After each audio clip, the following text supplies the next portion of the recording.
नमस्कार। एक बार फिर से आप सबका स्वागत है।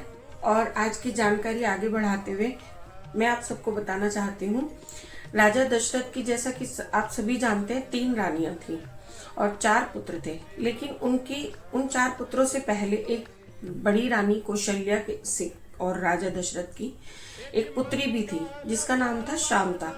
तो जो कौशल्या थी, उनकी एक बड़ी बहन थी वर्षिणी, और उनके जो पति थे रोमपाद, वो और राजा दशरथ घनिष्ठ मित्र थे।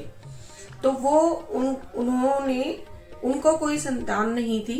इसी वजह से मजाक मजाक में दोनों मित्रों में बात हुई और उन्होंने संतान के लिए उनसे मंशा जाहिर करी अपनी, और राजा दशरथ ने उनको बोला कि आप हमारी पुत्री गोद ले ले।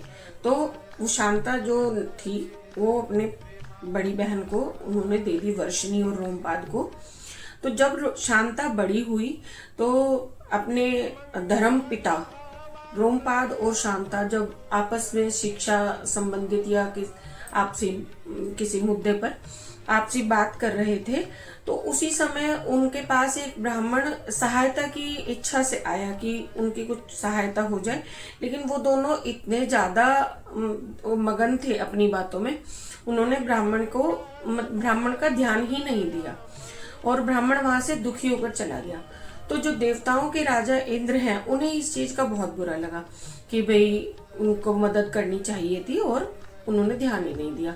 तो उन्होंने क्या किया कि उस वर्ष उन्होंने, जब मानसून आने वाला था, तो उन्होंने वर्षा नहीं की, जिसके कारण पूरे राज्य में परेशानी हुई। तो उससे राजा और उनकी पुत्री, जो उनकी संतान थी, उनको भी परेशानी हुई। तो इस बात का उन्होंने विचार विमर्श करते हुए ऋषि श्रेय श्रंग के सामने रखा और उनसे यज्ञ करने की प्रार्थना की। और उस यज्ञ के करने के बाद इंद्रदेव प्रसन्न हुए और वहां पर बरसात भी हुई। तो उनको सम्मान स्वरूप उन्होंने अपनी पुत्री, जो वो शांता थी, राजा दशरथ ने और राजा रोमपाद ने अपनी पुत्री शांता का विवाह श्रेय श्रंग से कर दिया।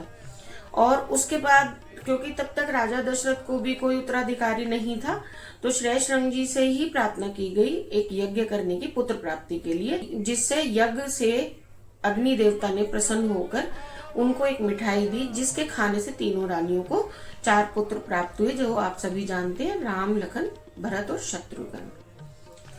और जैसे कि आप सब जानते हैं, रामायण के अंदर टोटल 24,000 श्लोक हैं। और देखिए उस समय भी कितना गणित था कि हर 1000 श्लोक के बाद के श्लोक का पहला अक्षर आप लिख लीजिए कहीं पर।